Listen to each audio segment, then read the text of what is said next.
It's here. We are redefining what it means to sit at the girls' table.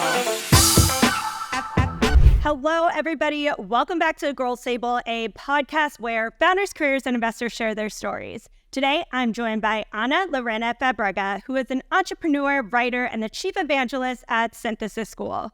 Growing up, Ana attended 10 schools in 7 different countries. She then earned her BS in childhood education and special education from NYU and taught elementary schools in New York, Boston, and Panama. Today, Ana is known by her students as Miss Fab, writes online to over 200,000 readers about the promise of alternative education, and is also currently writing a book. So Ana, thank you so much for joining today and coming on the Girls Table. How are you doing? I'm doing great. Thank you, Elana, for having me. This is exciting. Yeah, and your setup looks absolutely amazing. I'm super stoked to have you. Thank you. So I want to start off with, can you tell us a little bit about your journey of attending 10 schools in 7 different countries growing up, and how this experience really just shaped your perspective on education? Yeah, so I had a wild and exciting childhood. Got to travel the world at a very young age because of my dad's work. So I was born in Panama, but we moved to Colombia, Venezuela, India, Mexico, Brazil, the US. So like you mentioned, by the time I was 14, I had attended 10 different schools in 7 different countries. And so I think that it was really exciting. I mean, when I think of my childhood, I think of how much fun I had, all the cultures and the people and the places that I got to see, the food. Like, it was just constantly, I was always stimulated with something different, right? And I think that I developed a lot of the skills that make me who I am today. You can drop me anywhere in the world with any group of people, and I will make friends easily. I always have something to talk about. I'm very curious. I love learning about everything. I'm always asking questions. And I really think that all this comes from moving around so much and having the chance to experience life in so many different countries. Now, with that said, of course, there also comes this other side to it, right? Like, I was the new student 10 different times. If you've been to a new school, you kind of know what that feels like, right? Like being that new girl. And having to start over again and again and again, and knowing that everything in my life kind of had like an expiration date. So although I do have friends everywhere, it was also really hard to maintain those friendships, or to really, once you were starting to get to know people really well, then I had to leave. And so obviously that also impacted me in certain ways. And also the fact that, I had to sometimes leave halfway through the year. So I would start a new school and I would have to kind of catch up. I had no idea what was going on. I was lost a lot of the time. In some countries, people were very friendly and very welcoming, but then there were other countries and other schools where not so much. But this was obviously as well a learning experience for me. I had to figure it out, and I'm very close with my sister, who's 2 years younger, who went through the same process. And I was very lucky to have a mom that was very, very involved. So all my memories as a kid involved my mom and my sister. So she really made everything exciting. I asked her today, I'm like, Mom, it must have been so annoying and frustrating having to pack and unpack, like so many times. But we never felt that as kids, because she always made it seem like super fun, a new adventure. And I think that this really influenced the way that we saw all these different changes. And so that's sort of at a personal level. But then when I, as a student of all these different schools, I did pretty well, even though it was, again, like very, very different schools. Some were international, some were public, some were private, some were religious, non-denominational. So it was like the whole scope, right, in different places, different languages.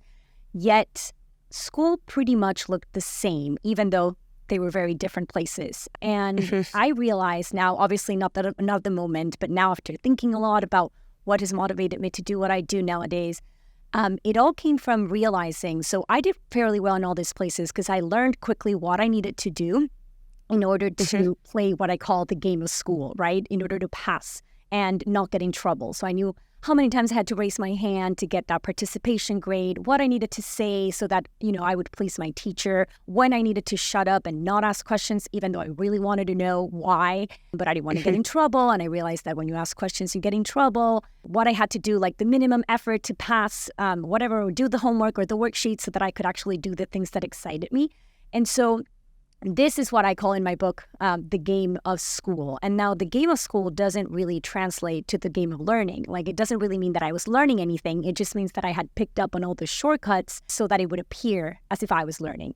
And so, again, looking back, I realized that all my learning and all this passion that I have for doing everything came from what I was doing outside of school. You know, when I would leave this game of school and I could actually explore the things that would excite me and talk about the things that I wanted to talk about and ask questions and all the things that I was doing outside of school, that's where the real learning was happening. And that's where this like love for learning and this curiosity, I was able to keep that alive for so many years.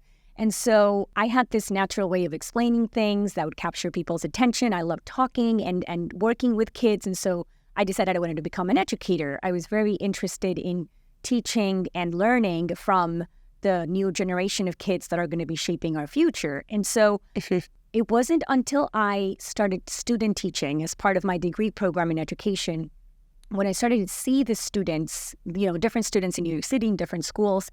And by observing them, I was like, oh my God, they are all playing the game of school. I recognize this game. They're raising their hand, pretending like they're paying attention, but really they're bored to death, like doing all the things quickly so that they could go out to recess and play or do all the things that they wanted to do. And I was like, wow, that's when it dawned in me, like, this game is universal.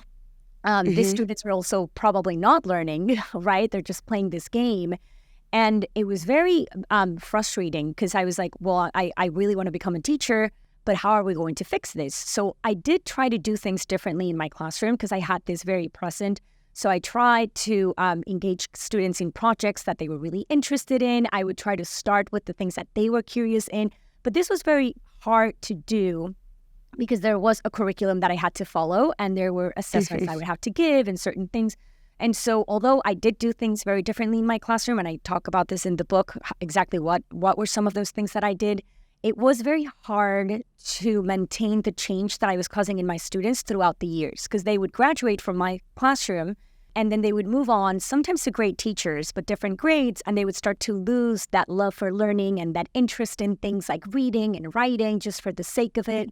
And so I realized that it was very hard for me as an individual to make any change within the system. And so that's when I made the hard decision, I think it was in 2018, to leave the classroom and leave schools completely in search for better ways to spend kids' time and to prepare them for the future and to, you know, to create learning experiences that were actually exciting and where they were learning things that were going to be useful.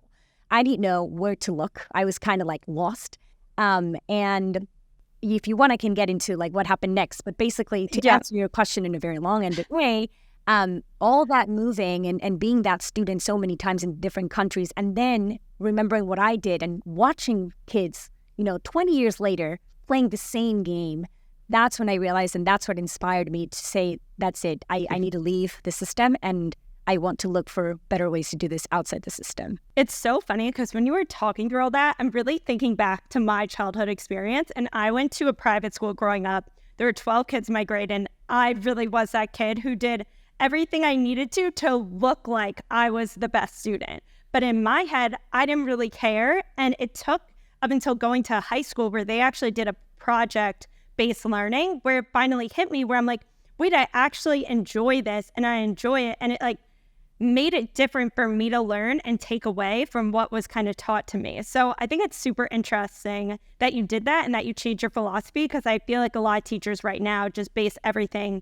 off of grades and just trying to do the best in test taking and everything else. So I know that you've started off and you actually decided to get your degree on alternative education, but what originally caused you to actually go to school and take away from that? Because it's pretty interesting that you came from so many different schools. I think majority of people in your stance would kind of hate the system and hate everything that had to do with, but instead you took it away and actually decided to learn more about it. Yeah, so my dad, when he retired, he actually started an educational consulting company in Panama, where he would grab curriculums from countries that were doing things differently, like Finland or Israel. And it was a lot of, it's so interesting because it's sort of what I'm doing now with my startup, but he was already doing it years ago through this educational consulting company, just looking at what countries around the world were doing differently and right, and through games. And so he would bring these curriculums and try to implement them in schools in Panama.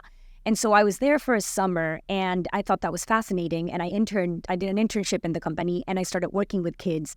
And I loved it. It kind of made me realize, like, this is what I want to do. Like, and especially because I love to learn, and I wanted to get a job in something or do something where I was constantly learning. And I don't know if you've spent time with kids, but every day they're doing something different. They teach you so much, and they're fascinating human beings. And so that's when I decided, I want to be a teacher. And again, I hadn't realized, it took a lot of reflection on my end to realize this whole thing of the game of school and what I was doing in the different countries, like I hadn't realized that yet. I realized that when I was student teaching is already part of my degree program. And just to clarify, when I went to NYU, I was actually studying childhood education and special education and psychology. So, but it was like the traditional thing, like just the traditional program. And actually, it's a good program, but I haven't yet seen like an alternative education degree program out there. And that's why, after I started teaching, I was like, okay, I'm kind of done with curriculums and with all this one-size-fits-all kind of teaching. And that's when I left and started exploring options outside of the system. And at the time, I didn't even know that there was this whole world of options or this, category called alternative education. I had no idea. I thought that it was just, what I had lived as a kid. Yeah, and you're known for writing online specifically about alternative education, and you have a significant readership. I mean, 200,000 readers. You're also writing a book. So what really was the turning point for you when you started sharing your ideas and insights with the broader audience? Yeah, so when I left the system, I had like all these questions that I wanted to do some research and find out. Like, I started questioning like, where did this system come from? Why do we teach the way that we do? Like, what are the skills that kids actually need nowadays to succeed in the real world? How can we arm them with those skills? Like, how can we help them leave this game of school to actually enroll in the game of learning? I had all these questions, and I didn't even know where to start. And then I saw online that this guy, David Perel, who's become a really good friend of mine, that he was teaching how to write for modern times through his online school, Rite of Passage. And so I was like, okay, maybe this is a good opportunity for me to clarify my thinking and explore some of these questions that I have and then just write about it. I had no expectations where this was going to go. It was just kind of an exercise for me to figure out what I wanted to do next. And so when I joined that course, that's what really changed everything for me. I'm very, very grateful for that I took that step. So I started. Part of the course, they make you share whatever it is that you're writing, which is something that at the beginning I was so opposed to because I never considered myself a writer. I didn't like writing. I was just doing it so that I could clarify my thinking, but I hated the practice and I didn't consider myself a writer. Like I thought of writing the way they teach you writing in school. I had to unlearn that in this course so that I actually enjoyed the practice, and now I'm a writer. And so when I started to share forcefully these things, they made you start a newsletter. And I was like, who's going to subscribe to this newsletter? My mom, my dad, that's it. And I started just sharing with no expectations. And it turns out that there is a group of people out there, of parents that are thinking about these things as well, that could, identify with the things that I was sharing and wanted to know more. And they were like, I have the same question. And, what do you think? You've been to different schools. You've been a teacher. Like, tell me about it. And so I started to share constantly and build that practice and just put my thoughts out there on Twitter, on my newsletter, on different social media platforms. And that's when I started growing a following around this idea of the promise of alternative education. Well, one thing led to another, and that's actually how I started to meet really interesting people in the field. And I started to realize, wow, there are these different kinds of schools that are trying to do things differently. And look at these people building this amazing product over here. And it ended landing me into the startup that I'm part of, that if you want, we can talk about that as well at some point, Synthesis. But it was all because of the practice of writing. And then because I did it consistently for 3.5 years, last year when I was pregnant, I was like, well, people were asking me, like, would you want to write a book? And suddenly, I had, the different publishers contacted me asking me if I wanted to write a book. And I was like, what? I had never even thought about this. But I was like, you know what? Maybe I'll do a compilation of my writing for the past years. It's sort of like my teaching experience and my thoughts on education, and put it together into something that's useful. What motivated me to keep writing was the fact that I was getting messages from parents saying, wow, Ana, you really helped me see this differently. I'm going to try this differently with my kids. And so I started to notice the impact that I could have by writing online. And it was so much, bigger than the impact that I was having when I was a teacher in a classroom, just teaching 24 kids that would then move on to different teachers in different classrooms. And so that really motivated me to keep going. And I started to realize that I did have a voice and I had something interesting to share. And so turned into my book, which we can talk about later. But it's basically a compilation of all these experiences and lessons that I learned as I was doing all the research this past 3 years. Yeah, so I want to jump into your book. So The Learning Game. So could you tell us a little bit about a summary of the book and what do you really hope people take away when they read it? Yeah, so like I said, I had all these questions, right? And about how we could do things differently. And so my book really is my attempt to answer those questions. And it starts by really questioning the traditional school system, going through, where it came from and in a way that's hopefully interesting, right? I don't go into I go into the history of the education system, but just as to set like a preamble of how we ended up here. And those chapters, that section of school really makes you realize a lot of the things that we're doing don't make sense anymore, right? And there is a better way forward. And so hopefully I convince you in those sections that, that we should be doing things differently. And then it goes into how kids really learn and how kids think and sort of the things, a lot of lessons that we need to unlearn from school that have been engraved in our mind for so long. Like, for example, this fear of failure and of making mistakes. Like, this is something that is, we need to get over and we need to forget in order for us to keep progressing and come up with things that are going to be better for our future, right? So a lot of lessons that we need to unlearn. And then it goes into the game, the role that games play in learning.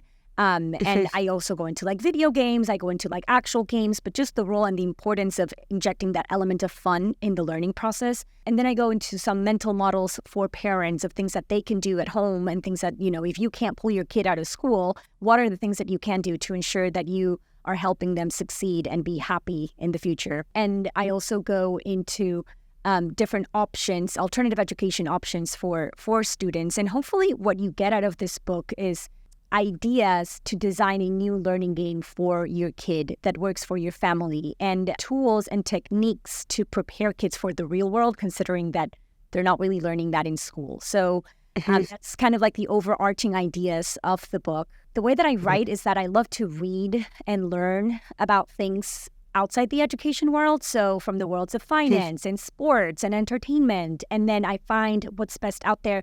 And then I bring it back to kids and relate it to kids. And so a lot of these strategies and the things that you will read in this book are actually applicable for adults as well. But I just kind of bring it down to kids. And so hopefully, the audience is anyone interested in learning, in unlearning, and in what it is that we need in order to be successful and happy individuals in this world that's constantly changing. And I also talk about what I think the future of education will be and will look like. And so hopefully, yeah.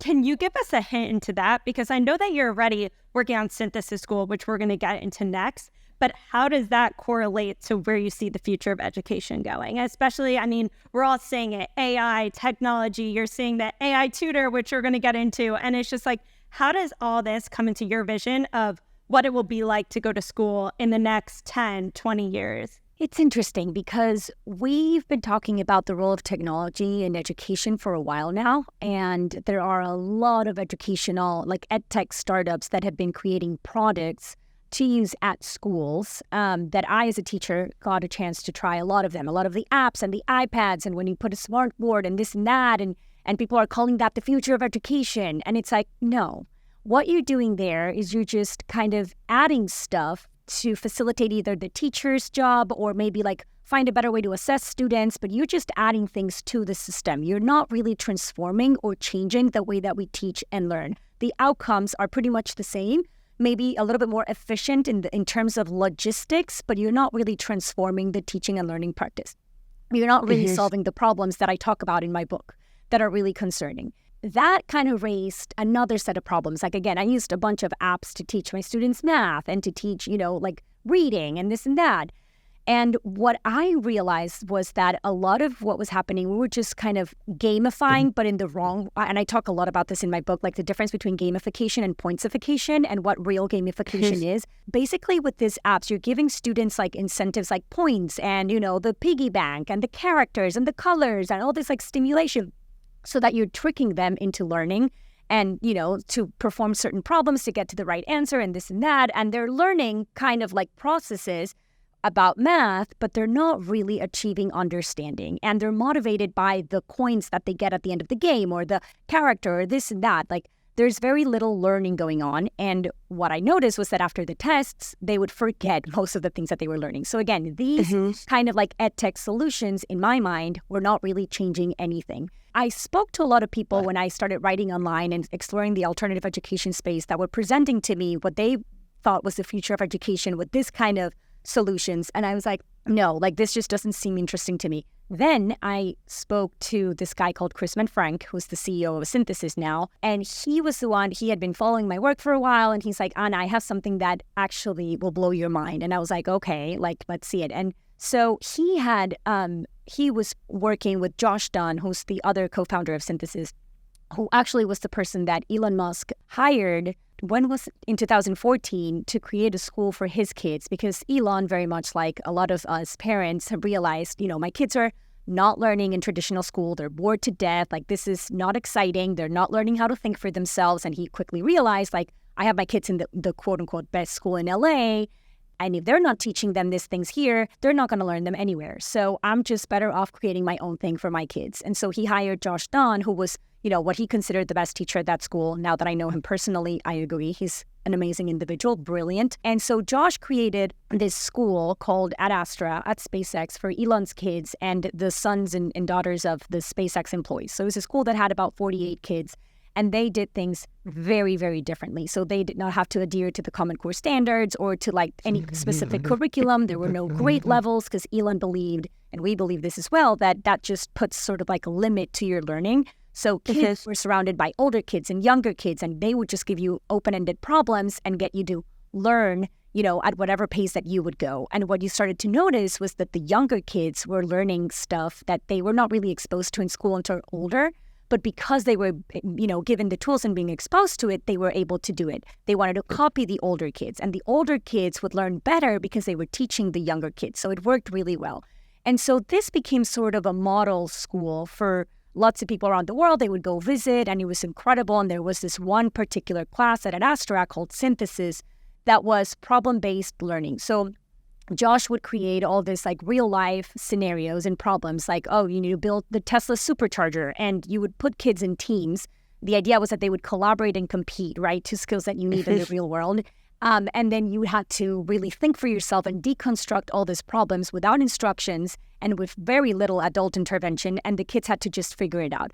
And so the kids were learning about, different subjects and had to do research and had to do this. And they were so immersed in this learning and so excited about it that it was incredible. Like, that was the most powerful class. And so Chris Mann, who worked at an ed tech company at the time, visited, and he was like, Josh, we need to pair up. I'm a software engineer. I'll help you put this simulation, this like games that you're creating online so that we can teach this to kids all over the world. And hopefully Synthesis will become the next subject. And so the idea is that kids learn problem solving. They learn how to make good assumptions, how to question things, how to figure things out, like all skills that they're, again, not learning in school, unfortunately.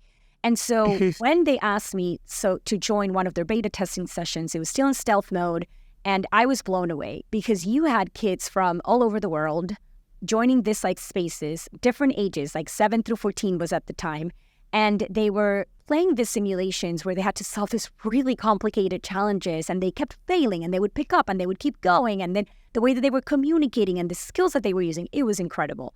And their engagement, I had never seen anything like that. And I was like, wow, this looks like the future of education. Like, this there's a lot of learning here. Like, it's unbelievable.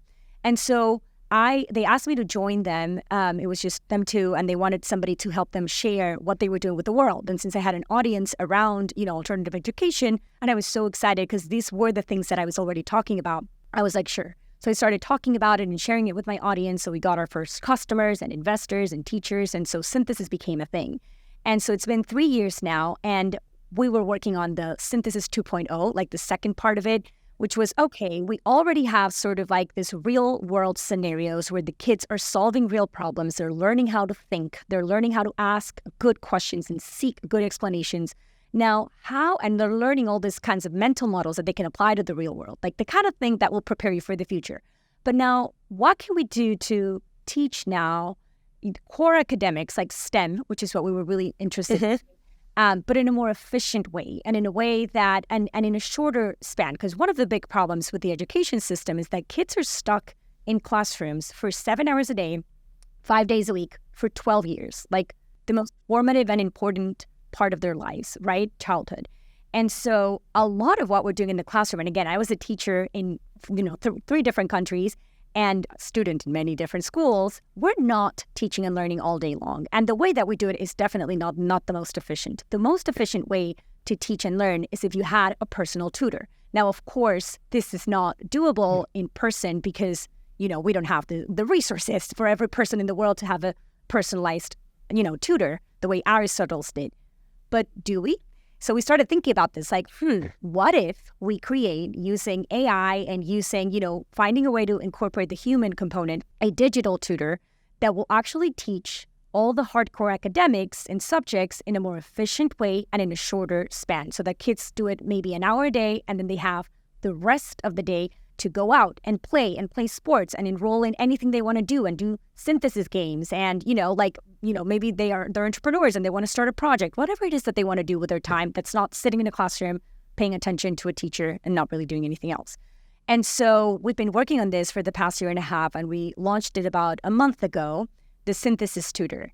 And what's incredible about it, we're starting with math, is that the curriculum architect for math, he's Dr. James Stanton, that's his name.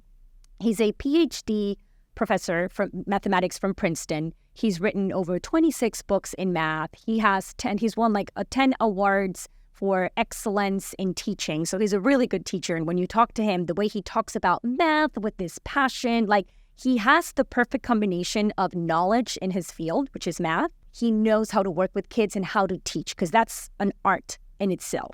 And so we were able to identify this teacher and record him for hours and hours and hours and hours and capture his stories and his examples and his mannerisms and the way that he responds when you make a mistake and how he walks you through things and the way he gives feedback and praise. And all these things we're able to put in this digital tutor, which, by the way, anyone listening to this, or you can, Elana, you can try it later at synthesis.com/math. for free, a demo of the tutor. You're going to be blown away because you feel like you're interacting with a human. You feel like behind the person that's chatting and talking to you, there's actually a human, Dr. Tanton.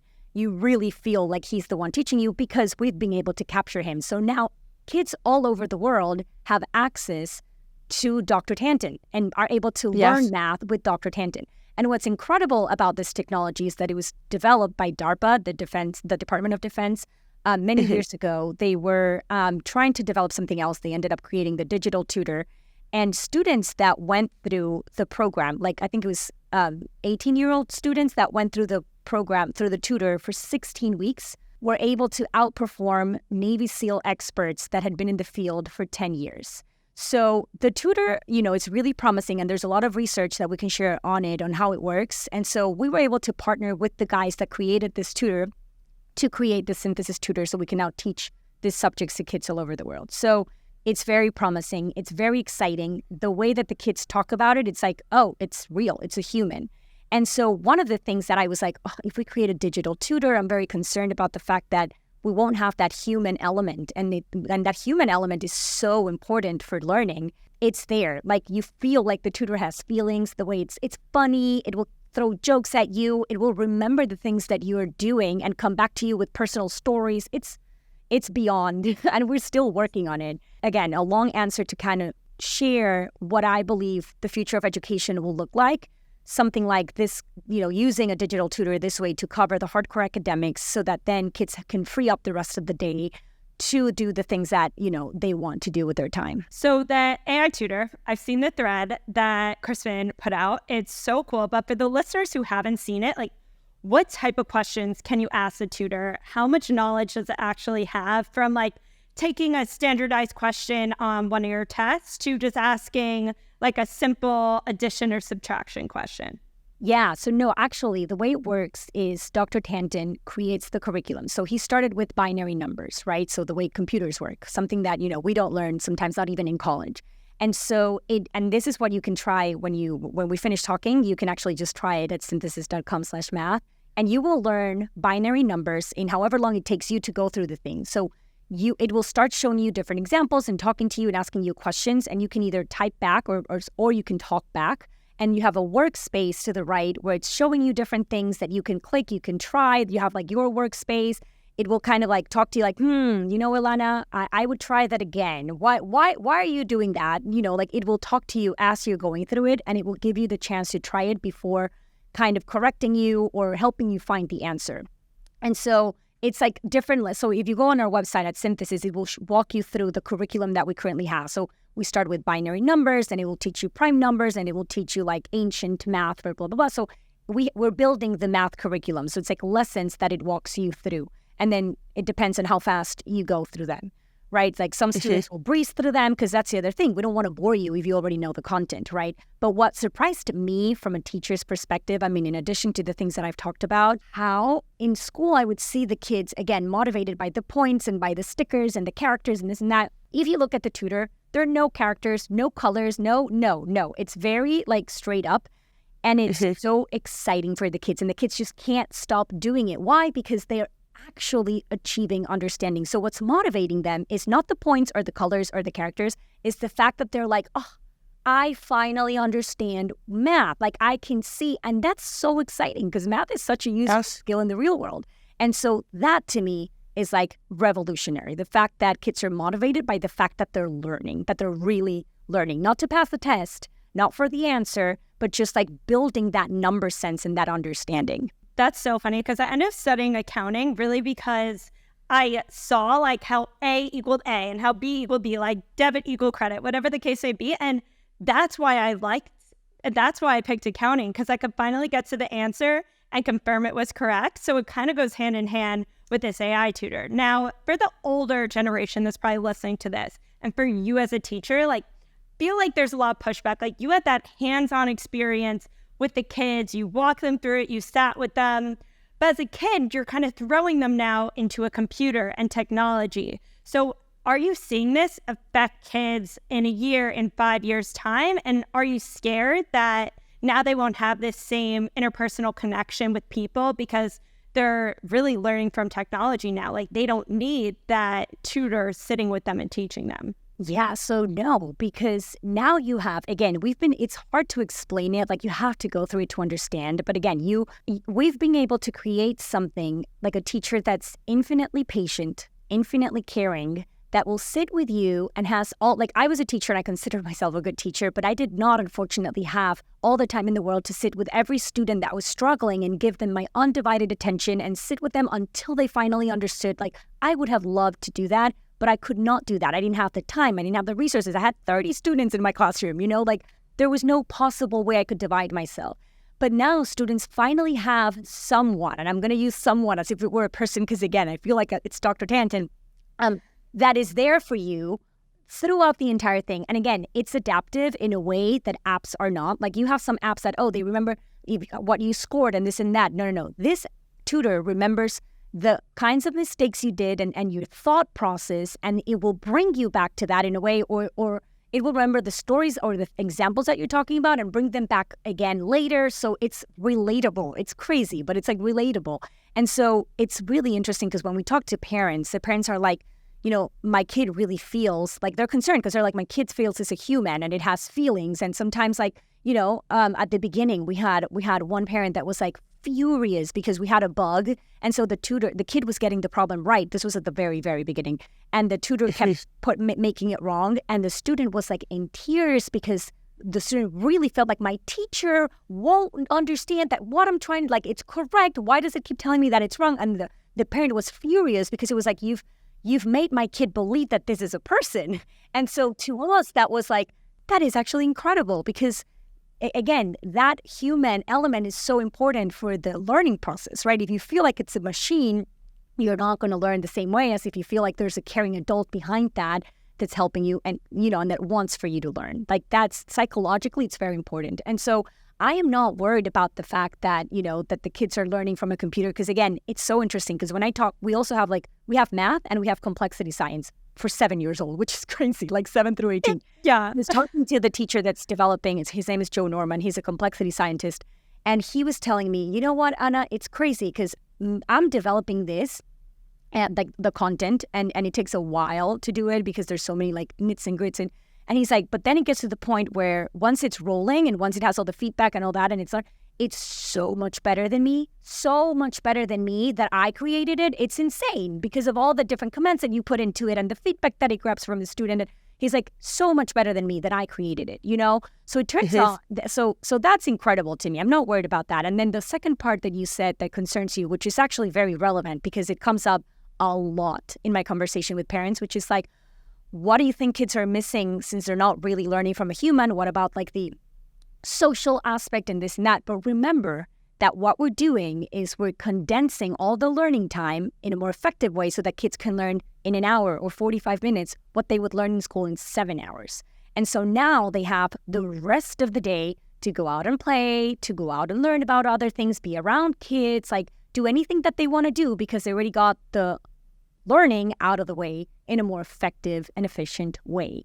And so that is what I'm, like the message that I try to relay. And the other thing that parents are like, yeah, but in school, they're constantly socializing because they're with other kids. And this is a very valid thought. But in reality, if you walk into a school setting, especially nowadays, it has become so and so rigid. And again, I'm talking about traditional schools.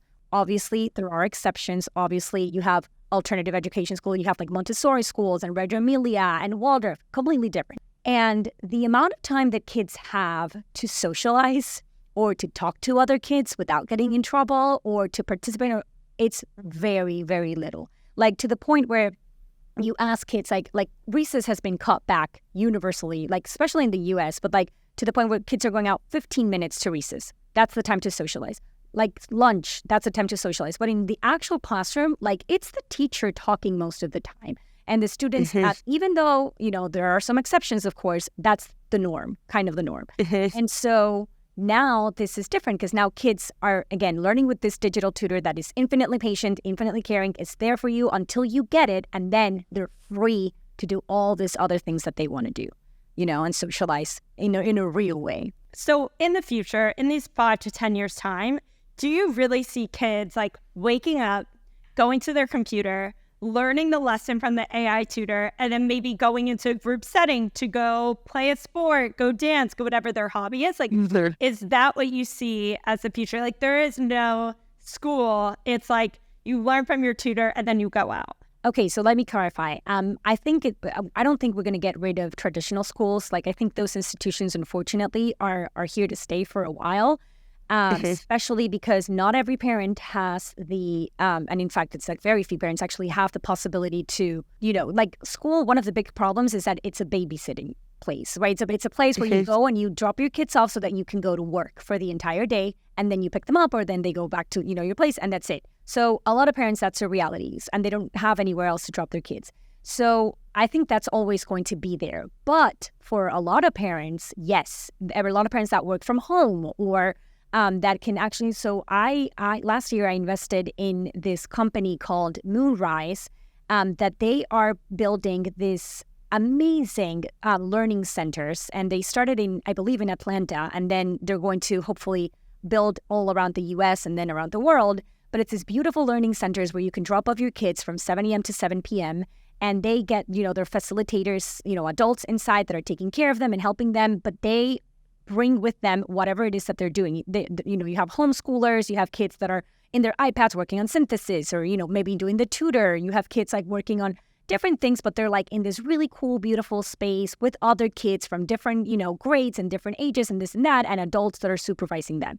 And it's really fun for them because they're like laying around in bean bags and whatnot. So something like that, I think we're going to see more of, like this kind of setup so that you can drop your kid off and go to work.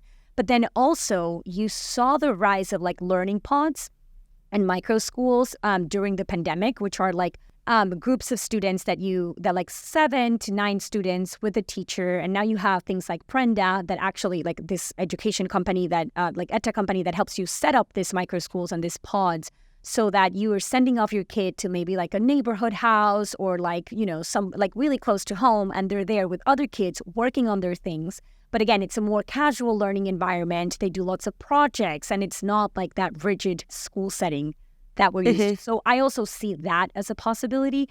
But I definitely see what you said. Like, for example, I have my child, and that's how I envision when he's a little bit older, he'll wake up, and at some point during the day, he'll grab his iPad, he'll go through the digital tutor to learn, science or, physics, complexity science, whatever it is that he's learning, and then he'll have the rest of the day to enjoy other learning activities. It's so crazy because, like, I hear you. Like, I see it for your kids, see it for my kids one day, and I'm like, that's going to be the future. But it's scary. Like, even coming from somebody who doesn't have any kids yet, like, thinking that they're going to learn online and then they're just not going to spend this whole 8 hours a day in school. And like, I see one of the major effects of this all is like, oh my God, if we even get into higher education where we're spending $250,000 to learn skills that aren't even useful in the real world, like, it's crazy. And so, like, the education system needs change, and it's just not sustainable.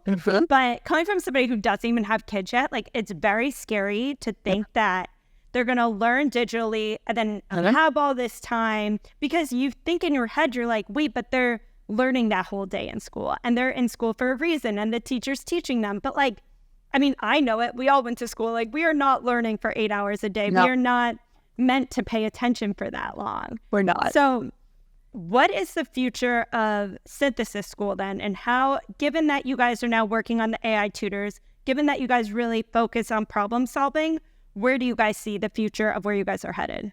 Yeah, so it's funny because this keeps changing for us. So we always talk about our company as a work in progress because we don't know exactly what the future looks like, but we're building towards that based on the feedback that we get from the students' reaction to our simulations and the students' reactions to the digital tutor and that kind of thing. And so if you had asked me this question a year ago, it was very different. So now what we would love is for synthesis, like the teams, we call teams the simulations that we are our original product. We would love for that to become sort of like the new subject. Eventually, we may even introduce it to schools. So that's a big question that we get a lot. Like, what about schools and this and that? We're not ready to get into that market, but we would love for kids from all over the world to have access to synthesis. And again, for teams, you can just log in, you pay something like $95 a month, and you can play as many times as you want. You just go in and see who's online, and then you can play all the simulations and you get the feedback of it and you learn the mental models and all that.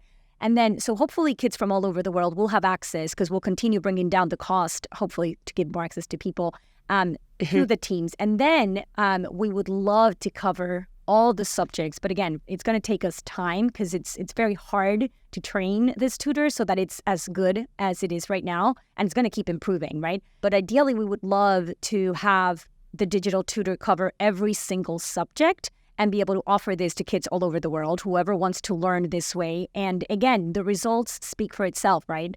Like you said, a lot of parents are mortified by changing something. They're like, wait, no, I have one chance in my kid's education. What if I spoil it? Like, absolutely, I'm not going to play with that. I'd rather just for them to do what I did. It worked for me. You know, like you said, like I wasn't really learning that much, but it worked. I mean, I turned out fine. The thing is, fine is not good enough, right? Like kids are the explorers and the inventors of our future. If we don't course correct their education, then who will, right? Like they really deserve the best of the best, right?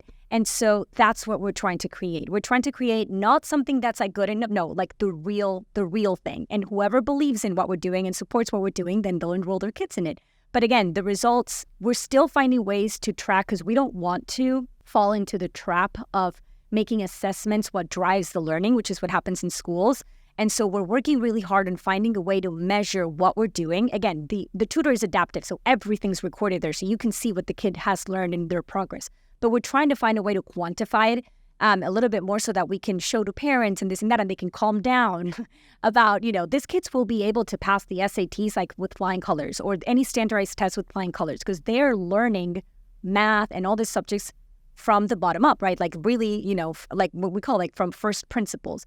And so we're very confident that that's going to show. And hopefully when parents see that, especially those that don't trust, they'll be like, oh, I see this is working. My kid is way happier and my kid now has time to play soccer or, do whatever it is that they want to do. That's super important. And lots of kids don't have time for that because they come back from school, a long day, then they have homework and then it's time to go to bed. It's like, no, that's unacceptable. And so we're trying to change that. It's so funny because even though I'm doing pushback, like I think about how I learn now and it's like yesterday, it's so funny because yesterday I wanted to learn a new topic.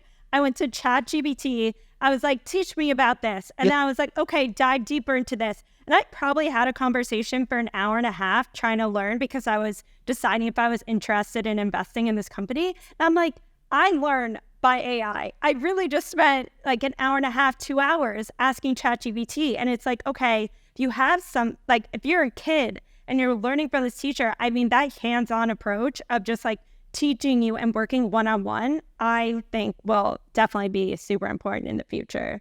And I know you also worked in different countries. So have you noticed any cultural or societal differences in how alternative education is perceived and implemented there? Or are you noticing that a lot of countries are also open to these differences and this alternative education? Yeah. So for example, alternative education has been around for a while. Like it's, Montessori schools are alternative schools, and they've been around in Italy and in all these places for a long time. The thing is, they start to gain momentum, and then something happens and the system sort of like intervenes and they're like, no, and they put a stigma on it, and then the word travel, and then boom, they like nobody wants to know about Montessori anymore. When in reality, it works really well. But so that's just one example of how we've been trying to change things. And again, the things that I'm talking about are by no means like new. Absolutely not. These are things and ideas that have been talked about by many different people in the past. And again, their ideas have been squashed by different concerns and myths and everything. I actually believe that the U.S. is pretty behind when it comes to alternative education. Like in the U.S. in particular, we are big proponents of standardized testing, and we focus on like that sort of drives education. When you look at other countries, and of course there are exceptions, like China is even worse than the US in that, like they're all about standardized tests and kids are in school for way longer than in the US. Like it's insane. But then you have countries like Finland, where kids don't start school until they're 7 years old. Like literally nothing. They are outside, they're playing, they're exploring, they're feeding their curiosity. And what you notice is that when they enter, they're 7 years old and they enter school, you compare a 7-year-old from Finland that has never been to formal schooling with the 7-year-old in the US that has been to, pre-K. Like they don't even know what to make up anymore because kids are starting school so early. The curiosity on the kids in Finland has not been squashed. Like they want to know about everything. They're excited about school. They want to learn. Like they have this, which we're all born with. The problem is that schools kind of kill that, right? And so when they start to put all these parameters and they tell you what you need to learn and how you need to learn it and the pace and the tests and this and that, like they totally color your idea of what learning is, something that's supposed to be supernatural. And so kids don't lose that in Finland because they get to nurture that for so many years. And parents there are not stressed out that their kids are not learning because they see that they are learning from everything. Like you see a 2 or 3 year old walking around, asking questions, touching everything, exploring, breaking things, putting them that's all learning. And I would argue that that's even more learning than if they were sitting down in a classroom with a teacher and a worksheet putting the colors, like color red. And they're learning way more in this unstructured environments where they're exploring and playing and breaking things and asking questions. And so I think that I think this way because I've seen it firsthand with my students and with kids. And so I'm not worried at all. When people ask me, well, what are you going to do with your kid? My baby's 7 months old. But I'm not even thinking, I'm not worried at all about what exactly, because I know things change so quickly. And by the time my kid is, 6 or 7, which is like when I can start to think about something sort of formal, not formal school, but, kind of like starting to implement lessons and this and that, God knows where we're going to be, right? And that's something exciting and to look forward. But I'm not worried about what's happening between here and then. Like my kid is learning. I know for a fact just by seeing him interact with the world. And so that's what I try to invite parents, especially with my book as well. And when I talk to them, schools have sort of put all this pressure in parents and are driving them crazy because they think that their kid needs to be able to read by 7 years old and do math by this age. And that's all made up. Like we constructed that, we built that. And when you try to go to the root of why and who says that kids have to be reading by first grade, and you start to realize that there's no data behind that. It's just something that we've sort of made up and then made parents believe that that's what needs to happen. And if your kid is not reading by first grade, they have a problem. And so anyway, hopefully more parents listening to this conversation and that read my book and that look at the things that we're doing understand that it's way more simple than we think, and that kids are learning and that we don't need to put them into formal institutions for them to learn. Yeah. So I want to end it with, because we've spoken about so many different topics. First off, when does your book officially come out? But then what is your main goals if you go high level about the future of education? With the book or in general? In general, but then I'm also curious when your book's coming out. Okay, my book comes out September 5th, which I'm very excited. You can already pre-order it, but it comes out September 5th this year. I think it's what we just talked about. I would love for parents to, so just a quick example before I say this. Like when I was a teacher, I could tell after a week, after like the first week of school, without knowing the kids' families, who were the kids that came from broken homes or parents that were not present, and who were the kids that clearly had involved parents. And I could tell by the way that the kids were fascinated by learning. They did not fear trying things out. They wanted to do this. They were curious. They were excited. And so what I started to realize when I started to dig into that is that the best and most important teacher that a kid can have in their life is their parents. And so oftentimes parents, with the best interest in mind, but delegate all of their kids' education to schools, thinking that it's for the best and that schools know best for, what it is that their kids need to learn, and then that's what they're learning. And I'm here to sort of invite parents to see and question that and be a little bit skeptic about that and say, is this true? Like, or am I a better resource, and should I probably get more involved in my kids' education? And just kind of realize that the time that you're with your kids, if you look at a timeline, and I have this timeline that I share in my book, if you look at the kids' life in a timeline, the amount of time that you're with your kids, those first 18 years or so, it's very, very short. And that's the time that you have as a parent to impact their education and their lives. So I invite parents to get more involved, to ask more questions, to sort of, see what their kid, if your kid is happy and succeeding in traditional school and is excited to go, then perfect. Then by all means, don't touch that. Like, it's great. But if your kid is not happy and it's not curious, and you sort of notice that their interest in learning, they're starting to lose that, which in my mind is the most important thing in order to be successful in the real world, then you need to intervene and you need to start asking questions. And there is a way, like, for everyone, and that will, that will work for your family. So hopefully finding that, and I provide a lot of guidance in that in my book. Well, Ana, thank you so much for coming on today. Honestly, this was just such an interesting topic, and I think it's something that needs to be spoken about more. And I'm also so excited to end this call and play with the AI tutor. Yeah. And also, I'm really stoked for you and your book to come out. And I think it's just something that needs to be talked about more, because I think this is coming and it is the future, and we can't just turn our heads and kind of look the other way. So yeah, thank you so much for coming on. Thank you for the great questions. Yeah, appreciate it.